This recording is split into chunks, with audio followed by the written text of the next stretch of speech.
Bilge pump quit. 1, 2, 3 boats are floating again. V8 boat. A little closer, I'll give you some. Yeah.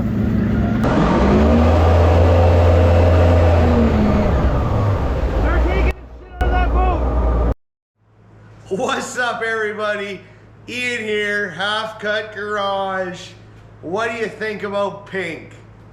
Gonna drive some people nuts. I know, you'll get over it, I assure you. Anyhow, welcome back. Part 5, 2022 Epic Fall Jet Boat Recovery. Well, y'all, Rick joined the club. V8 boat. He's gonna yard that one first, and we're gonna start with M2, and then we're gonna get that one. Hopefully we'll get back home today. 3-day adventure. I'm going to do my best during today's episode to answer some questions, maybe make some things clear that I might have missed in the video. So as we get shoved off here, this is now day number 3. This is us pushing off. Rick Ringer was nice enough to come up with his V8 boat and pull one of the boats down. The intention was to pull one down, come back up and get the other one.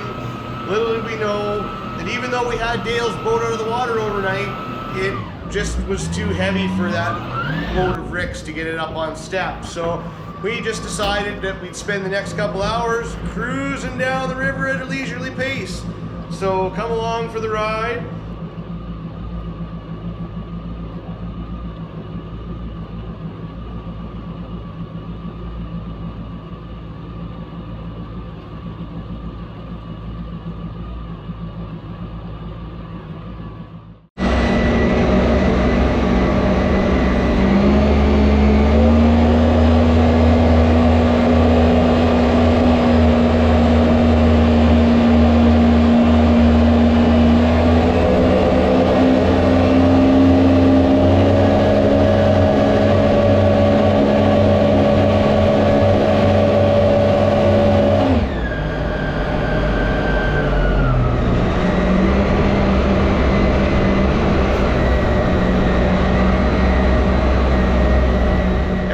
To know where we're at, where this all took place. So here we are. Let's start off with base camp for us, Halfcutgarage, now verified with the check mark, by the way, located just north of Fort Nelson, British Columbia, Canada, in the northern Rocky Mountains. Wow, we're in the foothills. Anyhow, from there, let's zoom on out. You see Fort Nelson there over on the right. We take the road and we drive 45 minutes by vehicle to get to what we name the Cleto Creek Boat Launch. From there we launch the boats, and approximately 2.5 hours up the river past the Tashodi landing, which is here, is the mouth of the Gato. So the Gato is the creek we went up. Here's where we camped. We camped out on the mouth of the Gato for the first night.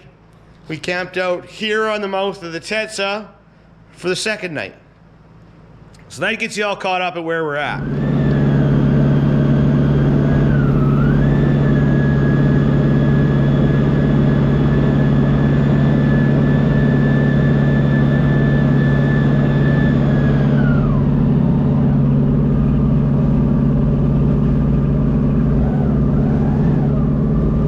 So while we're cruising down the river here, be sure to take a second, hit that like button, drop me a comment, let me know what you're thinking, what you think, and go check out our playlists.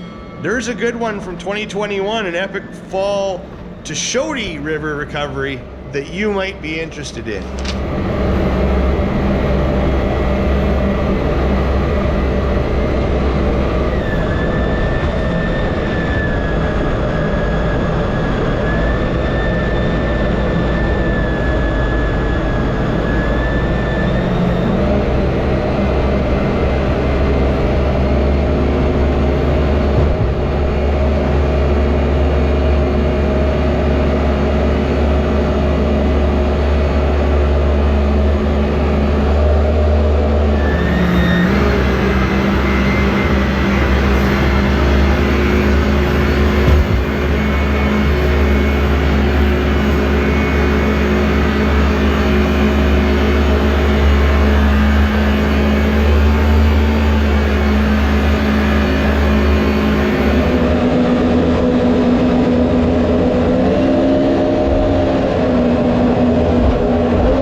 Oh, Captain Ginger Balin.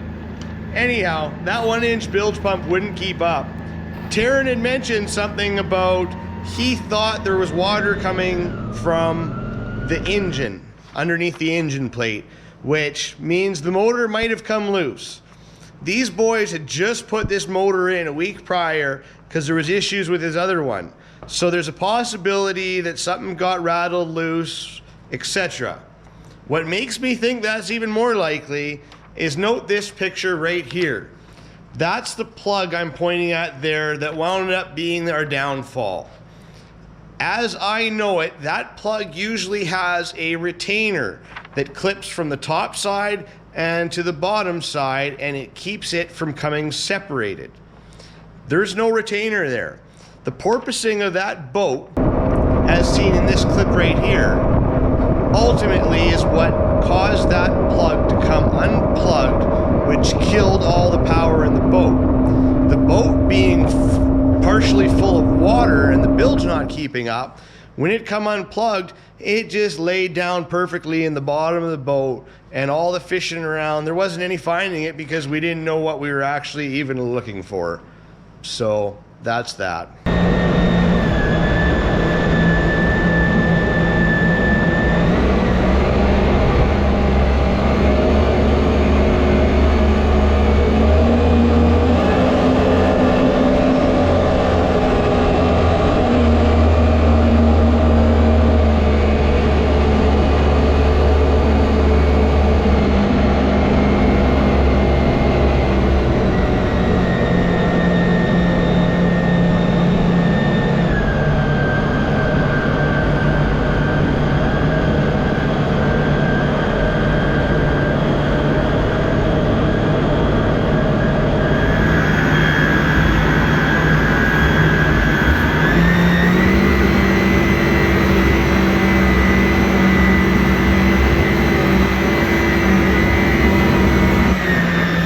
Did I mention that the boys didn't leave the trailer in town either for the boat? Luckily, I got my tilt deck car hauler that we took with an extra pickup so that we could slide the boat on and bring it back to town so it didn't have to stay at the landing. While it was here, I pulled all the plugs, I got it fired back up again, and did my best to go through all the electrical connections, everything else I possibly could find on the boat that had an electrical connection. I pulled apart, I sprayed with WD-40 and tried to do the best to keep the corrosion to a minimum. Little did I know that the boat was just going to Fort St. John, and poor old Dale still to this date, I believe, hasn't seen his boat nor come to get it from Fort St. John. So let's hope that he gets a chance to have a look at it and get her fixed up before the spring thaw. So here's Stu, Taryn, and myself loading up Dale's boat onto his trailer that his friend brought from Fort St. John. As you can see, the skid steer makes pretty short work of it. Well, on that note, you guys, we're gonna finish getting this boat loaded up and call it a wrap on this epic 5-part series.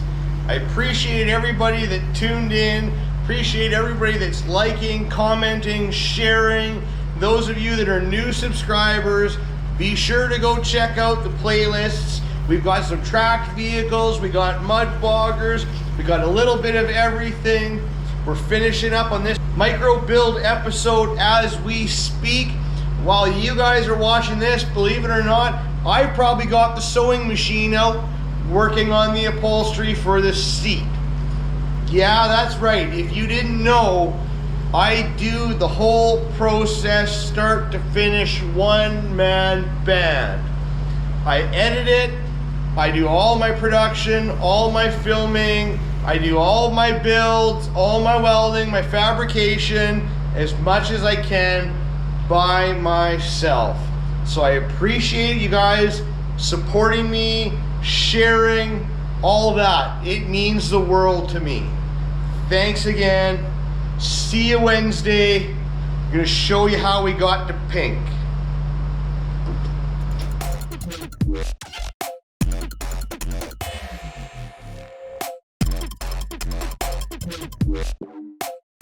It's a 60